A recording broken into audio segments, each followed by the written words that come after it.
Vamos estudar a Bíblia? Atos, capítulo 16. Pedi para o meu irmão diácono desligar esse ar-condicionado aqui, por gentileza. Atos, capítulo 16, dos versos 25 a 34.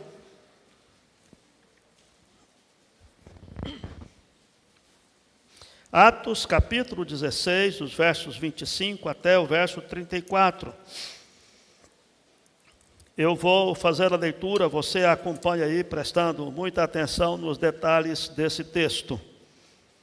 Por volta da meia-noite, Paulo e Silas oravam e cantavam louvores a Deus, e os demais companheiros de prisão escutavam. De repente, sobreveio o tamanho terremoto que sacudiu os alicerces da prisão. Abriram-se todas as portas e soltaram-se as cadeias de todos. O carcereiro despertou do sono e, vendo abertas as portas do cárcere, puxando a espada, ia suicidar-se, supondo que os presos tivessem fugido. Mas Paulo bradou em alta voz: não te faças nenhum mal, que todos aqui estamos. Então o carcereiro, tendo pedido uma luz, entrou precipitadamente e, trêmulo, prostrou-se diante de Paulo e Silas. Depois, trazendo-os para fora, disse: senhores, que devo fazer para que seja salvo? E responderam: crê no Senhor Jesus e serás salvo, tu e tua casa. E lhe pregaram a palavra de Deus e a todos os de sua casa. Naquela mesma hora da noite, cuidando deles, lavou-lhes os vergões dos açoites. A seguir foi ele batizado e todos os seus. Então, levando-os para a sua própria casa, lhes pôs à mesa. E com todos os seus manifestavam grande alegria por terem crido em Deus. Só até aí, vamos orar mais uma vez.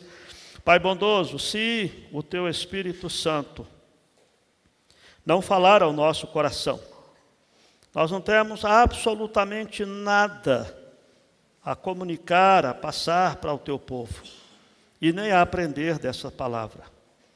Por isso que agora nós clamamos que o Teu Espírito Santo, mesmo que inspirou esta Escritura, esteja agora falando ao nosso coração, nos mostrando a Tua vontade, nos convencendo acerca da verdade do Senhor e nos ajudando a colocar em prática, a viver essa palavra que o Senhor tem para nós nessa noite, a nossa oração, em nome de Jesus. Amém, Senhor. Meus amados, talvez uma das marcas que nós temos hoje na geração de cristãos é a instabilidade emocional. Nós somos crentes que mudamos rapidamente no nosso humor, digamos assim. Podemos estar aqui nessa igreja louvando a Deus com o coração alegre, feliz da vida, e na hora de sair da igreja, aqui no estacionamento da igreja, alguma coisa acontecer que desagrade a gente e a gente perder a bênção, e a gente mudar o nosso coração. Podemos estar aqui animados, servindo a Deus e cultuando a Deus, e de repente passarmos durante a semana por algum tipo de crise que nós não estávamos esperando, e de repente nós também de novo mudarmos radicalmente o nosso humor, a nossa alegria. Na realidade, parece que a nossa grande dificuldade ou a raiz desse problema está na nossa falta de perspectiva acerca da nossa vida. Porque nós temos uma ideia de que todas as coisas vão estar bem conosco e se alguma coisa der errada, Deus estará nos ajudando. Se alguma crise aparecer, Deus estará cuidando de nós. Se algum problema nos assolar, nos pegar de surpresa, Deus é o nosso refúgio e fortaleza, socorro bem presente nas tribulações. Só que nós às vezes perdemos de vista de que esses problemas todos, eles fazem parte do propósito de Deus. Às vezes nós andamos e fazemos ou vivemos e agimos como se Deus também fosse pego de surpresa pelos nossos problemas, pelas nossas crises, pelas nossas dificuldades. Daí entrarmos em pânico quando enfrentamos as nossas lutas. Porque nós, às vezes, perdemos essa noção de que a nossa vida está nas mãos de Deus e não há absolutamente nada que aconteça conosco que o nosso Deus já não saiba e esteja encaminhando. E talvez você diga, espera aí, pastor. Então quer dizer que Deus sabe das minhas crises antes mesmo delas acontecerem? Sim, e alguma das suas crises é enviada por Deus. E é Deus que te encaminha através disso. É certo que algumas das nossas crises, das nossas encrencas, são resultados, são fruto de decisões erradas que nós tomamos. Mas ainda assim, Deus está conduzindo o processo. É preciso que a gente tenha essa noção, porque quando nós olhamos um texto como esse, nós podemos ter uma visão errada do que está acontecendo. Nós podemos talvez ter uma visão de que aconteceu um imprevisto com Paulo e Silas, eles estavam na prisão, e aí Deus interveio e resolveu o problema. Mas quando você olha o texto, você percebe que Deus é que direcionou essa prisão desses homens, desses servos. Se você olhar na sua Bíblia, lá no capítulo 16, comecinho do capítulo, você vai ver aquele episódio dos versos 6 até o verso 10, onde Paulo, ele tentava ir pregar a palavra de Deus na Ásia, mas o Espírito de Jesus não o permitiu. Está aí no verso 7. Ele não queria ir para Filipos, ele queria ir para outro lado, mas o Espírito de Jesus não o permitiu. Depois ele tentava ir para outra região, para Bitínia, e de novo o Espírito Santo o impede. Nós já estudamos esse texto em outra ocasião. É Deus quem direciona esses homens nos seus caminhos. E eles então chegam em Filipos. Lá em Filipos, eles vão para um lugar de oração. E os versos 11 a 15 conta, registra, narra a conversão de Lídia. Depois disso, eles indo para esse lugar de oração, Paulo cura uma jovem admiradora que estava dando lucro para os seus senhores.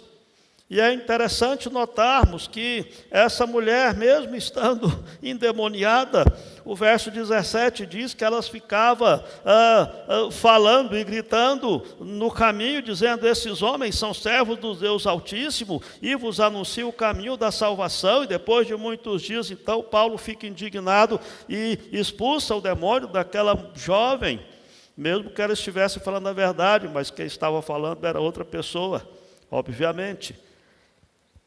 Os senhores daquela jovem, vendo que se desfez o lucro delas, então pega Paulo e Silas, promove ali a praça, levanta a acusação, eles são açoitados, eles são chicoteados, deram muitos açoites com varas.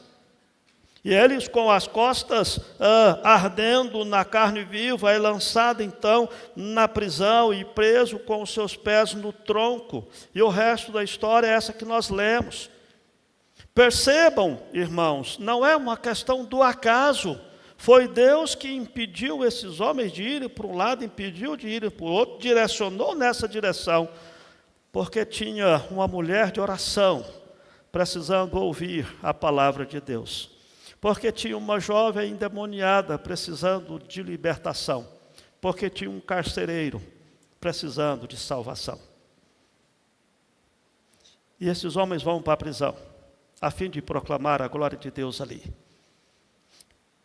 E o texto que nós lemos mostra que esses homens, mesmo estando nessa situação, que tinha todo motivo para excomungar a Deus, tinha todo motivo para se rebelar contra Deus, eles tinham todo motivo para dizer, nós queríamos pregar a palavra em tal lugar, queríamos pregar a palavra em tal lugar, a gente veio para cá, a gente está orando, a gente está pregando a palavra, agora nós estamos aqui açoitados e presos. No entanto, eles cantam louvores a Deus à meia-noite. Lembra a história de vários outros servos de Deus que passaram por experiências similares. José no Egito, Daniel e seus amigos na Babilônia, Elias, depois de proclamar a palavra de Deus, passou por grande sofrimento. Percebam, irmãos, de que a dimensão que nós vivemos, nós não podemos excluir o sofrimento e nem encarar o sofrimento como sendo algo estranho à vontade de Deus, porquanto Deus tem propósitos ao permitir que nós passemos pelas lutas que nós passamos. Paulo e Silas estavam lá orando e de repente veio um terremoto que sacudiu os alicerces da prisão. O carcereiro estava dormindo, coitado. Quando ele acorda, vê que todas as portas foram derrubadas. E ele sabia perfeitamente que as leis romanas eram severas para um carcereiro que permitia a fuga dos prisioneiros. E ele então resolve se suicidar. Ele não estava enxergando por causa do escuro que estavam aquelas celas, mas Paulo, de onde estava, ele conseguia enxergar o carcereiro, que certamente estava no local de controle da prisão. E ele então disse: não te faças mal, porque nós estamos aqui. Esse homem chega, Paulo prega a palavra para ele, e ele crê em Jesus, e é salvo, e é batizado ele e toda a sua casa. É possível que, ao olhar para essa história, nós precisemos aplicá-la à nossa vida. É possível que a gente tenha que tomar esses princípios para a nossa vida. O nosso sofrimento pode não ser uma prisão física, mas pode ser uma prisão emocional. O nosso sofrimento pode não ser um açoite de varas nas costas, mas pode ser um coração ferido, uma alma marcada pelo sofrimento. A meia-noite que esses homens enfrentaram pode não ser literal na nossa vida, mas pode significar sim um período sombrio que nós vivemos na nossa vida, e nós precisamos aprender com esses homens de Deus como devemos reagir a isso, tendo essa perspectiva correta do que estava acontecendo, assim para que nós também tenhamos uma perspectiva correta do que acontece na nossa vida. Por isso eu quero tirar aqui desse texto algumas implicações desse texto do comportamento desses irmãos para que nós apliquemos à nossa vida. A primeira implicação, a primeira conclusão que nós chegamos ao ver essa história toda, é de que no sofrimento é possível aproveitar as oportunidades para testemunhar do amor de Deus e de Cristo. Percebam, eles não estavam simplesmente amargurados e tristes porque estavam presos. Eles não murmuraram, eles estavam orando e cantando. E é lógico que essa é uma situação tanto quanto inusitada, de alguém que é injustamente preso, injustamente açoitado, que estava cantando louvores a Deus, porque ele sabia o que estava acontecendo. Há uma frase de Spurgeon, um pregador do século passado, que ele diz assim: qualquer tolo é capaz de cantar durante o dia. É fácil cantar quando conseguimos ler a partitura à luz do sol, mas poucos conseguem cantar quando não há sequer um raio de luz para iluminar as notas. Os cânticos noturnos vêm somente de Deus e não se encontram ao alcance dos homens. Essa atitude de orar, queridos, e de cantar fazia parte da pregação de Paulo. Os prisioneiros estavam escutando, isso está claro no texto. O texto explica que os companheiros de prisão escutavam, e lá na língua original, esse escutavam aqui dá a entender aquele que escuta atentamente. Não apenas ouve, como às vezes a gente faz no carro, que você liga o carro lá numa rádio qualquer e vai dirigindo e ouvindo, mas você não está prestando atenção naquela música. Mas a ideia desse texto, quando fala que eles estavam escutando, quer dizer que eles estavam prestando atenção. E certamente Paulo e Silas estavam cantando, falando entre si com salmos e hinos e cânticos espirituais, e os prisioneiros estavam ali ouvindo essa música. Ao passar pelo sofrimento, Ao invés de permitir que seu coração se transforme numa fonte amarga de rebeldia, de revolta contra Deus, faça o contrário, queridos. Deixe que o seu coração se transforme numa fonte de vida, de gratidão a Deus pelo privilégio de passar pelo que você está passando. Mas pastor, que privilégio é esse? É o privilégio de ter Deus ao seu lado. O privilégio de ter a ação de Deus sobre a sua vida. E essa é uma bênção que você tem que contabilizar. Eu estou passando por luta, sim, mas Deus está comigo. Aquelas celas úmidas, escuras, insalubres, que obviamente só escutava choro, lamentação, quem sabe palavrões de pessoas revoltadas, agora estavam ouvindo orações fervorosas e hinos de louvor a Deus. E todas as pessoas estavam ali escutando. Quando os filhos de Deus passam pelo sofrimento, pela dor, pela enfermidade, e nós aproveitamos isso para glorificar a Deus. Então, sim, Deus é exaltado através das nossas lutas, dos nossos sofrimentos, da nossa dor. E nós temos que aprender isso. Eu testifico para os irmãos quantas e quantas vezes, nesses anos de ministério, que fui como pastor para apacentar alguém que estava caído no leito de enfermidade, e saía daquele hospital confortado por aquela pessoa. Quantas vezes ouvi testemunho de companheiros de quarto do crente que estava ali internado, de compartilhar sobre quanto aquele crente ali tinha sido enviado por Deus. E aí a gente fica pensando, né? Deus enviou alguém para ficar doente, para ficar enfermo.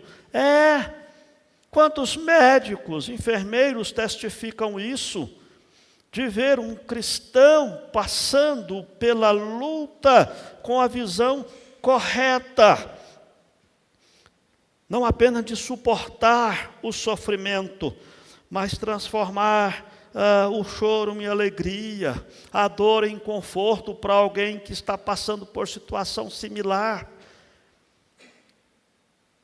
Tudo isso que os irmãos já passaram, e daqui posso aqui rever e relembrar a história de dezenas de vocês que passaram por experiências tão marcantes, tão duras, tão difíceis, e puderam ver que Deus estava ali presente. Deus não nos livra do sofrimento, mas Ele está conosco no sofrimento. E Ele faz com que o nosso sofrimento se torne algo para glorificar a Deus e ser instrumento de bênção nas mãos de Deus. Não espere sua crise passar para louvar a Deus. Não espere sua crise passar para glorificar a Deus através da sua vida. Os cristãos precisam aprender isso. A adversidade, irmãos, a crise é uma encruzilhada onde você decide que caminho você vai tomar. Ou você resolve tomar o caminho da auto-lamentação, auto-piedade e dizer que coitado de mim, por que Deus não cuidou de mim, por que Deus permitiu isso, por que aquilo, e ficar se lamentando e murmurando.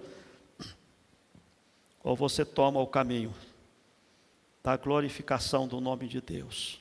Louvado seja o Senhor. Como Jó fez. Nu eu cheguei a essa terra, nu vou voltar, em tudo Deus seja glorificado. Essa postura que você precisa ter é de louvar a Deus, não porque você é alguém fora da realidade. Não, é a postura de louvar a Deus, sabendo que Deus tinha um plano perfeito para a sua vida, e que Deus continua no controle da sua vida, e que tudo o que acontece com você é conduzido pela boa mão de Deus. Até mesmo as decisões erradas que você tome, que possam gerar crises, Deus transforma essa maldição em bênção. Deus permite que a gente tome determinadas decisões exatamente para promover o nosso crescimento, a nossa maturidade na fé, para que na próxima oportunidade nós possamos nos submeter mais a Deus e tomar mais cuidado, ser mais zelosos com as nossas decisões. E Deus usa isso para abençoar a nossa vida e a vida de outros. A segunda lição que nós tiramos desse texto, dessa situação, é que no sofrimento nós aprendemos que a hora mais escura da nossa vida é uma forma de oferecermos a Deus um genuíno louvor, mais genuíno do que nos momentos bons que nós temos na nossa vida. Porque às vezes nos momentos bons que nós temos na nossa vida, o nosso coração pode louvar a Deus reservando um pouco do louvor para nós. O nosso coração pode louvar a Deus de forma falsa, como Deus disse várias vezes, que esse povo me honra com os seus lábios, mas o seu coração está longe. Não, queridos, era meia-noite, hora de solidão, silêncio, escuridão, medo, dor, insegurança, incerteza. Mas para Paulo e Silas era tempo de adorar a Deus. Não havia tempo difícil para aqueles homens, porque eles sabiam que a vida deles estava nas mãos de Deus. Eles sabiam que Deus é que conduzia os passos deles, e se eles porventura foram impedidos de ir para a Ásia, se foram impedidos para a Bitínia, mas Deus os levou para Filipos, eles sabiam que a prisão já estava no caminho deles. Eles tinham plena convicção de que não há causa perdida para Deus e nem para os seus servos. Eles tinham plena convicção de que não há situação fora de controle nas mãos de Deus. Deus está sempre no controle. Eles não foram chamados para escapar da dor, mas para triunfar sobre a dor, mesmo na prisão, meia-noite, com as costas ensanguentadas, eles estavam louvando e adorando a Deus, estavam orando. É fácil cantar a Deus, louvar a Deus na alegria, na prosperidade. Aqui, na alegria de estar com os nossos irmãos. Ter aqui uma equipe abençoada aqui, tocando, nos conduzindo. Ter a comunhão do povo de Deus. Mas quando a gente volta para a masmorra, quando o nosso coração se sente na masmorra, quando o nosso coração se sente que é meia-noite na nossa vida, quando a tristeza abate o nosso espírito, aí sim nós somos convocados para cantar na prisão do nosso coração. Nós somos desafiados a buscar essa paz que excede todo o entendimento e glorificar a Deus em meio à dor, em meio à enfermidade, em meio ao luto, em meio à crise financeira, em meio à crise familiar, no casamento. Paulo cantou na prisão, queridos. Muitas vezes nós reclamamos no conforto do nosso lar. Muitas vezes nós reclamamos cheios de saúde. Esse homem foi injustiçado. Ainda assim estava louvando a Deus, porque ele conhecia o projeto de Deus. Fisicamente eles estavam sofrendo humilhação, injustiça, mas espiritualmente ele estava assentado nas regiões celestiais em Cristo Jesus. E é isso que nós precisamos aprender com esses homens. Nas nossas lutas, nas nossas crises, nós temos que lembrar que o nosso Deus está conduzindo o processo. Você pode se lembrar do Salmo 23, o glorioso Salmo 23, que o Senhor é meu pastor e nada me faltará. O nada me faltará inclui prisão, açoite, escárnio, injustiça. O Senhor é meu pastor e nada me faltará. Não é isso. Porquanto essas coisas estão também dentro do processo de Deus trabalhar a nossa vida. Ele diz, ainda que eu ande pelo vale da sombra da morte, E ele sabia perfeitamente do que ele estava dizendo, porque o vale da sombra da morte não é você enfrentar a morte, mas enfrentar momentos tão sombrios que você pensa que vai morrer. E ainda que eu passe por isso, ele diz, tu estás comigo. O Senhor me conforta. E eles estavam então dando esse exemplo para mim e para você. Eles estavam no escuro, mas eles tinham a luz do céu no coração. Naquele momento. Eles estavam na prisão, mas Deus transformou aquilo num palácio e num lugar de adoração. Eles estavam com os pés fechados no tronco, mas Deus transformou aquilo num púlpito para que eles pudessem testificar da graça de Deus e falar do amor de Jesus. Uma terceira lição que nós tiramos desse texto é que no sofrimento nós aprendemos que a tormenta é o lugar onde Deus se manifesta salvadoramente na nossa vida, queridos. A tormenta é o lugar onde Deus se manifesta para salvar as pessoas. Os caminhos de Deus são meio estranhos. Deus fez um terremoto para manifestar ali a sua vontade. Veja, irmãos, de que o terremoto foi um instrumento que Deus usou para abrir as portas da prisão, não para que Paulo e Silas corressem e fugissem dos seus problemas. Não, tanto é que eles não correram, tanto é que eles não fugiram, eles ficaram lá. E mais, o texto seguinte diz que no dia seguinte, quando as autoridades vieram soltar Paulo e Silas da prisão, eles não queriam sair da prisão. Eles disseram, espera aí, vocês pegaram um cidadão romano e sem haver qualquer processo contra nós, nos assaltaram, nos prenderam, vamos sair daqui não, vamos ficar aqui, sentados aqui nesse tronco aqui.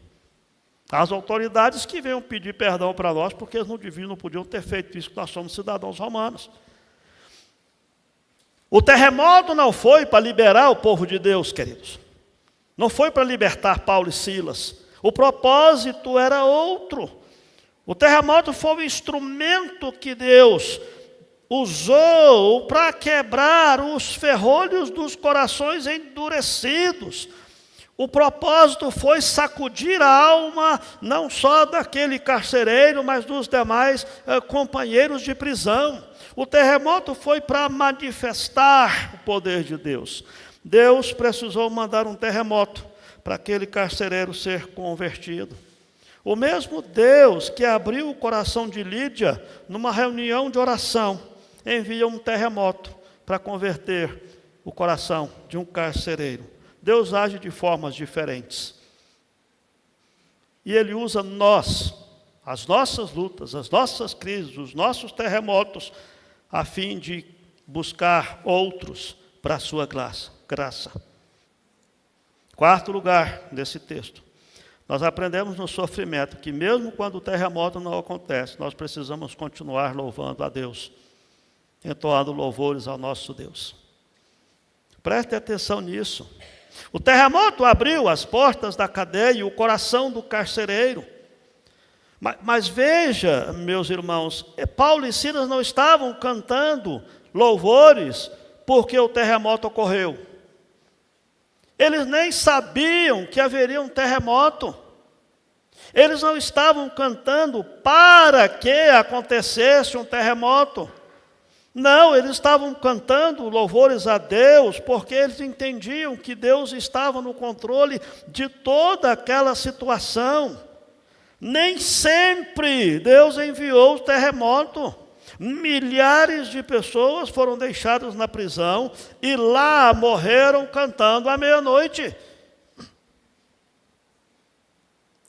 Nós temos que ter essa percepção. O próprio apóstolo Paulo foi preso de novo, não em Filipos, mas em Roma, enfrentou uma outra prisão, da qual Deus não o livrou. Em 2ª carta a Timóteo, Paulo fala dessa prisão, capítulo 4 em diante. Ele diz que ele enfrentou a solidão, abandono, privação, traição dos irmãos, ingratidão dos irmãos, mas ainda estava cantando, mas ainda estava louvando a Deus. Nós podemos perceber isso naquela carta. Guarde isso no coração. Paulo não estava cantando porque ele sabia que ia sair da prisão, nem dessa e nem da outra de Roma. Paulo cantava na prisão porque a prisão não importava mais, o seu passaporte já estava carimbado para a última viagem que ele faria, que seria para o seu lar celestial. Por isso ele cantava. E nós precisamos ter essa postura nas nossas lutas, aprender a louvar a Deus pelas lutas, pelas crises, pelas dificuldades, pelas privações. Em tudo dai graças, porque essa é a vontade de Deus para convosco em Cristo Jesus. Essa atitude do nosso coração, queridos, é que nós precisamos repreender a atitude de ficar resmungando, murmurando e sempre cabisbaixo. Mas levantar a nossa cabeça, olhar para o autor e consumador da nossa fé, saber que Deus está no controle. E por último, nós aprendemos nesse texto que através da nossa meia-noite,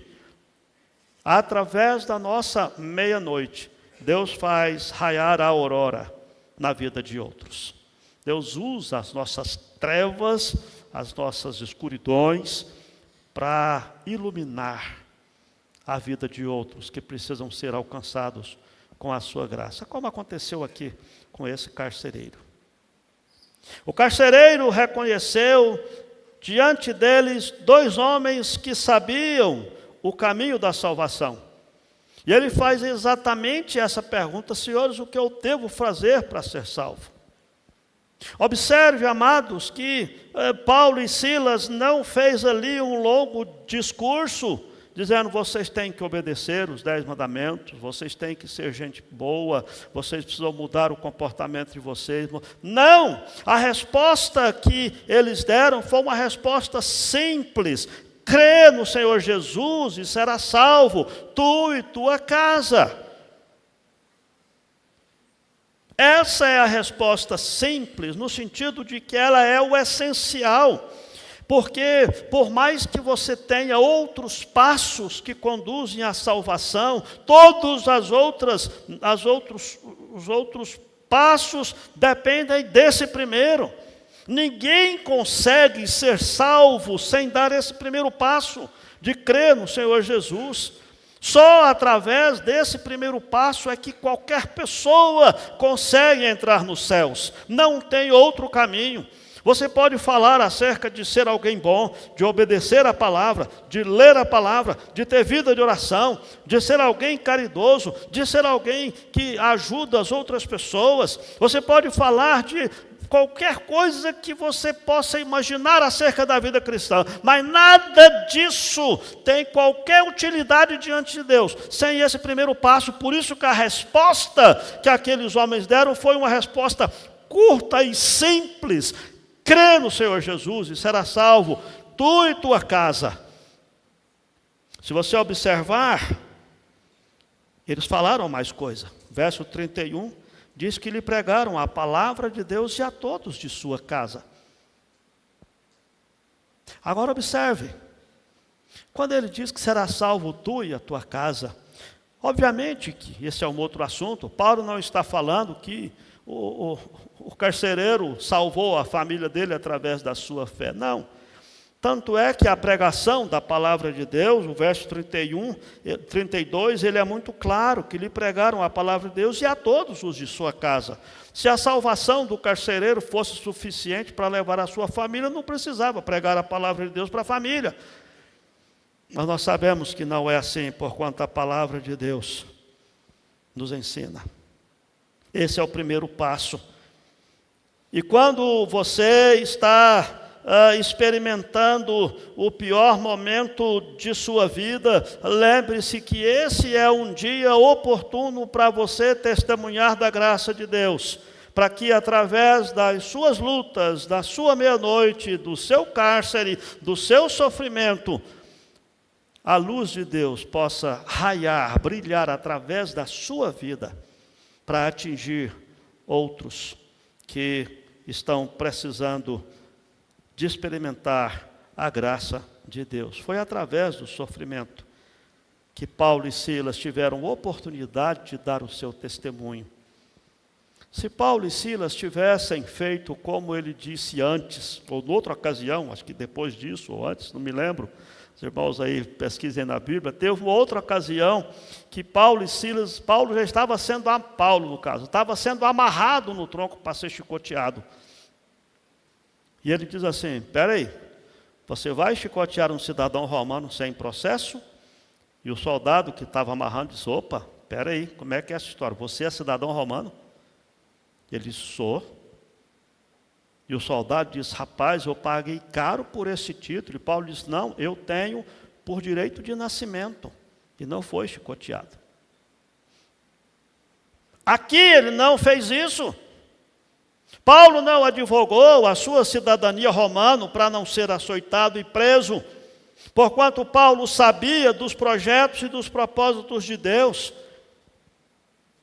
É possível que Paulo, recebendo essa prisão e tudo mais, Paulo estivesse dizendo, pensando, vamos ver onde é que vai isso, porque se Deus não nos livrar da prisão, Ele vai nos livrar na prisão. E aí acontece isso tudo que aconteceu. Aquele homem que antes estava sendo o verdugo de Paulo, diz a palavra que ele foi batizado, ele e toda a sua casa. E aquele que estava sendo o verdugo, estava agora lavando os vergões dos açoites nas costas daqueles homens de Deus. Vida transformada pelo poder de Deus, que veio através do sofrimento daqueles homens de Deus.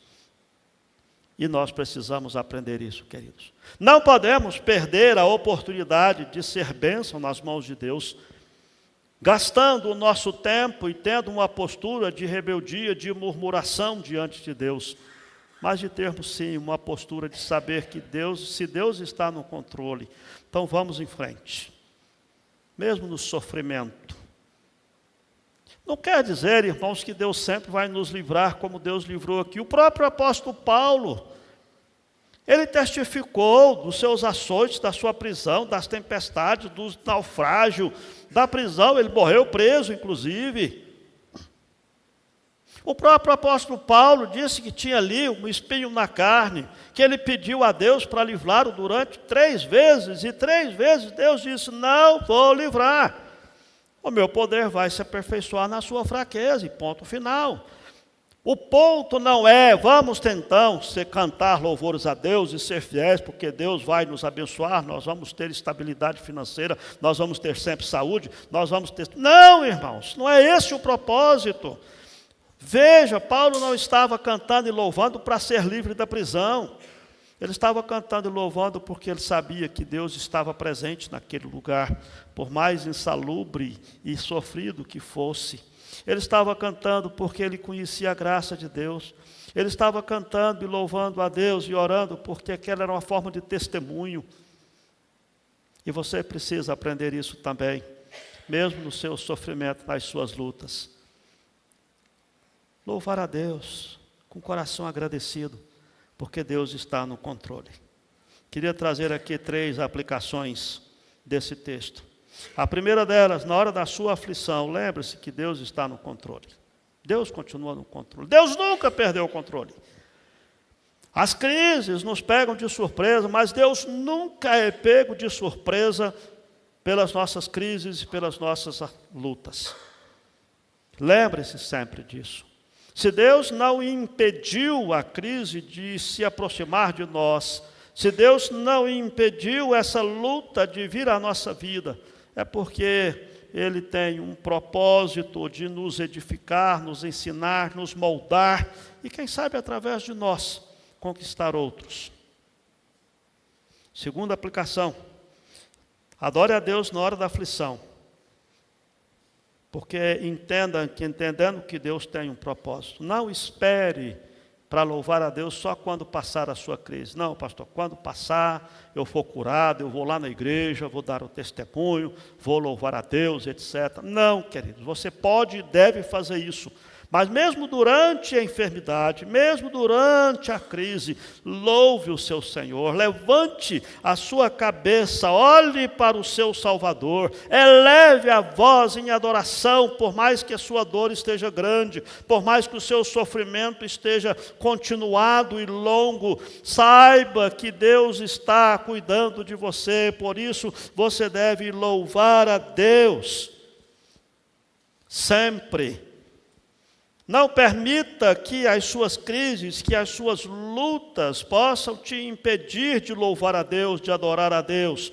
Deus não deve ser adorado pelo que Ele faz, mas pelo que Ele é. E independente das minhas crises, luta, Deus continua sendo quem Ele é, digno de toda adoração, digno de todo louvor, digno de toda ação de graça. E quando o nosso coração tem essa postura, é que nós somos apacentados pela graça de Deus.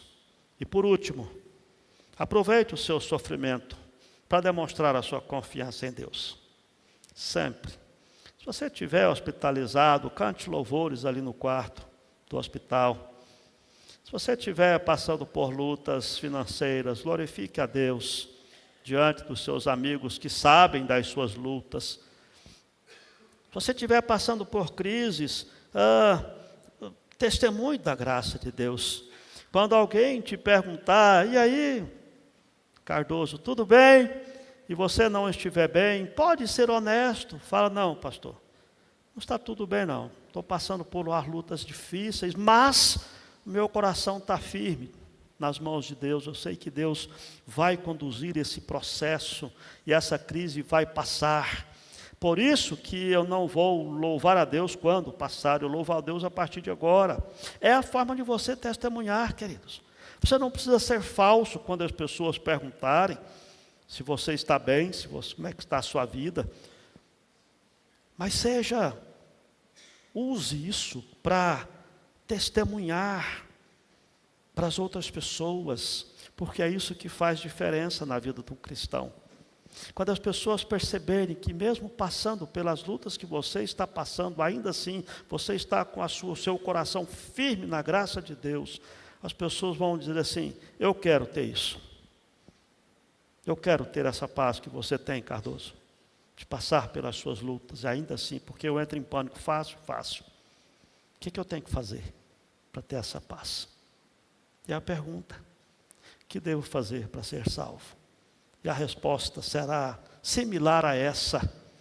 Crê no Senhor Jesus e será salvo tu e a tua casa. Depois continua explicando a palavra de Deus, para que as pessoas entendam que você não é alguém inconsequente, louco, que passando pela dor, pela crise do sofrimento, você está rindo para as paredes e tendo um comportamento como se você não soubesse da realidade. Não. Mas é aquele comportamento, eu estou passando por lutas, mas eu estou firme, sabendo que Deus estará conduzindo os meus passos. E mesmo que você esteja passando por uma situação irreversível, lembre-se disso. Para Deus não há impossíveis. E ainda assim, você precisa se lembrar da história de Jó. Mesmo que você esteja passando por uma situação irreversível, uma enfermidade que não tenha cura, e que dentro do propósito de Deus será instrumento nas mãos de Deus para te promover para a glória celestial, faça disso um ato de adoração, de confiança em Deus, de que Deus tem o tempo certo e através disso glorifique a Deus, porquanto você tem a consciência de que Deus está no controle de toda a sua vida. A minha oração, queridos, é que Deus aplique essa palavra no seu coração. E que você não só passe a ter uma atitude diferente diante das suas crises, mas que você também use as suas crises, as suas pelejas, as suas lutas, para mostrar para as outras pessoas do que a paz de Cristo, que excede todo o entendimento, é capaz de fazer na vida sua e na vida das pessoas. Que Deus abençoe sua vida e que você possa meditar nessas palavras e, quem sabe, ter uma atitude cada vez maior de dependência de Deus nas horas das suas tribulações.